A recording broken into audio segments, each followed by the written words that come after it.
Iran, Israel, America યુદ્ધનો આજે 25મો દિવસ છે. સ્થિતિ દિવસે ને દિવસે વધારે વણસી રહી છે.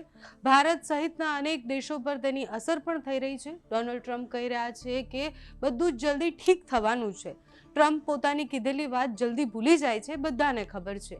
ઈરાન હોર્મુઝની ખાડીમાં નાકાબંધી 48 કલાકમાં નહીં હટાવે તો પાવર પ્લાન્ટ ઉપર હુમલો કરીશું, આવું અલ્ટિમેટમ ટ્રમ્પે આપ્યું. એના પછી ગઈકાલે ટ્રમ્પે એવું કહ્યું કે 5 દિવસ સુધી હવે કશું જ નથી થવાનું. અમારી વાતચીત ઈરાન સાથે થઈ છે, જે ઘણી પોઝિટિવ રહી છે, અને 5 દિવસ સુધી અમે કોઈ હુમલો નથી કરવાના. આ જાહેરાત પછી ઈરાને એવું કહ્યું કે કોઈ વાતચીત થઈ જ નથી. ઈરાને વાતચીતની વાત પરથી ઇનકાર કરી દીધો.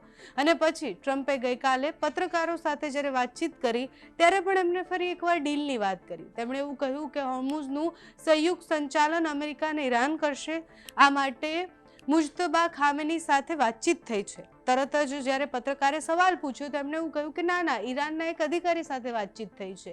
જો ડીલ થશે તો અમેરિકા ઈરાનના શુદ્ધ યુરેનિયમને કબજામાં લેશે અને ઈરાને પરમાણુ હથિયારો ન બનાવવાનું વચન પણ આપ્યું છે. આ બધી જ વાત ટ્રમ્પે કરી. અને પછી પ્રશ્ન એ થયો કે ઈરાન તો ના પાડી રહ્યું છે કે અમારી સાથે તો કોઈ વાતચીત થઈ જ નથી, તો પછી ટ્રમ્પે કોની સાથે વાતચીત કરી? અને જ્યારે ટ્રમ્પે એવું કહ્યું કે 5 દિવસ સુધી કોઈ હુમલો નથી થવાનો, એના પછી માર્કેટમાં ઉછાળો આવ્યો અને બધું જ બદલાયું. અને પછી તરત જ રાત્રે એક હુમલો કરવામાં આવ્યો, જેમાં ઇઝરાયલ અને અમેરિકા બંને સાથે હતા. ઉર્જા માળખામાં હુમલો થયો, જેની સામે ઈરાને પણ બેકફાયર કર્યું અને પછી ઈરાને પણ એના બદલામાં હુમલો કર્યો. અમેરિકા અને ઇઝરાયલે ઈરાનના ઉર્જા માળખા પર હુમલા કર્યા પછી ઈરાન ખાડીના જે માળખાઓ છે એમાં બોમ્બારી કરી રહ્યા છે. હવે પ્રશ્ન એ થાય છે કે ટ્રમ્પ એમની કીધેલી વાતો કેટલી જલ્દી ભૂલી જાય છે. ટ્રમ્પ એક પેથોલોજીકલ જુઠ્ઠા છે, જેથી એ જે પણ કહેતા હોય છે એના ઉપર કોઈને વિશ્વાસ જ નથી થતો. એટલે નાટોના દેશોએ પણ એમને ના પાડી દીધી હતી કે અમે આ યુદ્ધમાં તમારો સાથ નહીં આપીએ.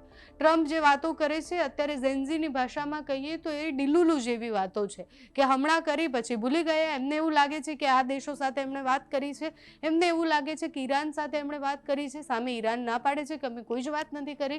ટ્રમ્પ સતત 25 દિવસથી જેટલા નિવેદનો આપે છે એમાંથી બહુ જ બધા નિવેદનો એવા છે કે જે હંમેશા છેલ્લે તો એવું લાગે કે જુઠ્ઠા સાબિત થયા છે. અત્યારે દુનિયાભરમાં એની અસર દેખાઈ રહી છે અને દુનિયા ખૂબ જ પીડાદાયી સમયમાંથી પસાર થાય. જો આવીને આવી પરિસ્થિતિ રહી તો બહુ જ બધા દેશો એવા છે જેના આના કારણે ભોગવવું પડશે. એના કારણે જે વાતાવરણમાં પોલ્યુશન થઈ રહ્યું છે, એટલે આપણે જે વાત કરીએ છીએ કે ગ્લોબલ વોર્મિંગ વધવાની, જેટલા પણ હુમલાઓ થઈ રહ્યા છે એના કારણે આસપાસના દેશોને જે અસર થઈ રહી છે, બહુ જ બધી દેશો અત્યારે એવા છે કે જે ઈરાન પર નિર્ભર હતા. એટલે ભારત સહિતના ઘણા બધા દેશો એવા છે કે જેમાં પેટ્રોલ માટે હવે લોકો દોડાદોડી કરી રહ્યા છે અને બધાને એવું લાગે છે કે યુદ્ધ જો લાંબુ ચાલશે તો ઘણું બધું બદલાઈ જશે. પ્રધાનમંત્રી ગઈકાલે જ્યારે સંસદમાં આવ્યા તો પ્રધાનમંત્રીએ પણ એવું જ કહ્યું હતું કે અત્યારે જે પરિસ્થિતિ છે, હું અલગ અલગ દેશોના પ્રેસિડેન્ટ સાથે વાતચીત કરી રહ્યો છું, પણ અત્યારે જે પરિસ્થિતિ છે એ લાંબી ચાલે એવી સંભાવનાઓ છે. એટલે ટ્રમ્પને કોઈ જ પ્રિડિક્ટ નથી કરી શકતા. ટ્રમ્પ આજે સવારે શું બોલ્યા અને રાત સુધીમાં શું થાય એનું કોઈને કંઈ જ ખબર નથી હોતી. પણ આ બધા જ નિવેદનો પછી એવું થાય કે ટ્રમ્પ હમણાં એવું કહે છે કે 5 દિવસ સુધી હુમલા નહીં કરી અને પછી તરત ટ્રમ્પ હુમલા પણ કરે છે. તમારું આ વિષય પર શું માનવું છે અમને કમેન્ટ્સમાં જણાવજો. અત્યારે આ વિડીયોમાં બસ આટલું. જો તમે અમને યુટ્યુબ પર જોઈ રહ્યા હોય તો સબસ્ક્રાઇબ કરજો, ફેસબુક પર જોઈ રહ્યા હોય તો ફોલો કરજો, અમારા વિડીયોને લાઇક અને શેર કરજો.